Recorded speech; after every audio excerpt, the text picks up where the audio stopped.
Hi friends, this is Leela. Welcome to my Angular course. In the previous video, we have seen how to get the data from the URL segments we have seen, right?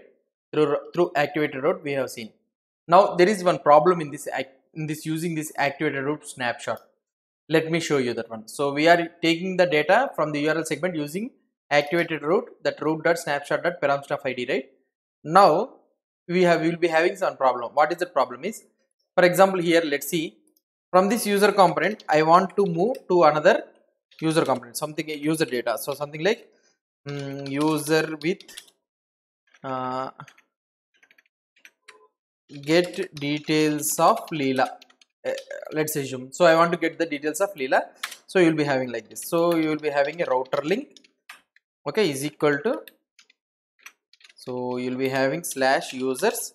It is of type ID1 and it is of user is Leela. So this is the routing. Now if I go into this output, so if you refresh here, you will be able to see that get details of Leela. For example, you are in somewhere, some other place, 2 slash something like Rama. You think that of Rama. Okay. So we have user with ID is 2 and user with name is Rama. We have something like this. Now I want to get the details of Leela. So now if I mouse over here, I will be able to see at the down localhost user slash 1 slash Leela. So if I click here, automatically the data has been changed. The URL has been changed to 1 slash Leela, but here I am not able to get the data. Okay. Why I am not able to get the data? So the problem is here the problem is we are using this snapshot of the params. So now what the Angular will think is, Angular is pretty smart enough that when you click on this details, it is nothing but what we are trying to load. We are trying to load the same component with the different type of data. Okay. So what we are trying to do, we are trying to load the same component. So Angular is smart enough so that it already knows that, okay, fine, I am loading the same component. So why I need to delete it again? Why I need to delete that component again? And I need to reload that component. So it will think of like that. And what it will do? It will not load that component again. So here, for example, if you see here, so here if you see in this one, the user component is already loaded. When I am trying to I click on this one, again the user component needs to be loaded. So the Angular will not load this component again. So that means what it will happen? That means Angular will not load this component. It will show this user again. So that means ng on init will not be executed. Why? Because ng on init will be executed only once when the component is loaded only. Okay, here you will be see callback that is invoked immediately after the component is loaded. But now technically the component is not loaded, the data is changed. So that means the ng on init doesn't get executed. Okay, ng on init doesn't get executed. So that's why the data we didn't get the updated data.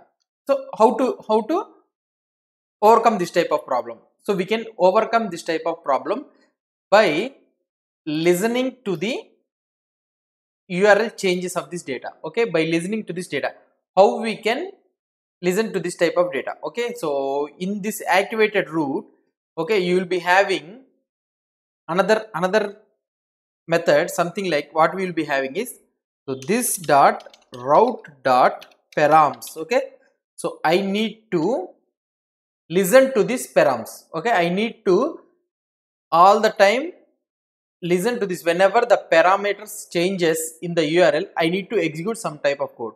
So it will be always listening. So that means we need to subscribe.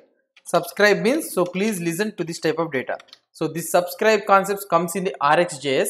So before we are going to the RxJS, we are able to touch these all the observables and all those things. So later on we will be learning more about the observables and all those things. So subscribe. So on subscribing, we will be getting the data of type params. Okay. So now, so we will be getting the type of data. Okay, we will be getting a data. If you see, this will be of type params. Okay.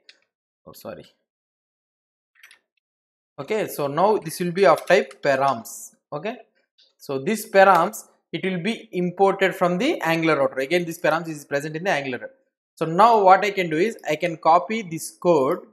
Sorry, I can do this dot user is equal to, I can override the code with data of ID, and here I can name is equal to data of name. So now the user get updated. So now if I go here and if I refresh this one, we will load some other thing. So we have loaded some other data. Now when I click on this one, automatically here the URL has been changed and also the data also changed. This is the way how we can listen to the dynamic data. So if you are present in the same component, if you want to listen to the data, so you will be using this subscribe method. And this subscribe will be is a third party RxJS. It's a third party tool. It's not developed by Angular. So it is not the part of the Angular. It's RxJS is a third party tool. So which handles the asynchronous calls and all types of asynchronous data. So RxJS will be handling. Okay. Now he will so you learn more about the subscription and all those things. So we will learn more in the coming. So just listen that subscribe means it will always listen to the parameters data. Okay. So this is how we can get the dynamic data. If you are present in the same component, you want to listen to the data. This is how we can use the param subscription like this. So if you have any doubts or any suggestions, please post the comments below to this video. And if you like this video, don't forget to subscribe to my channel. Thank you.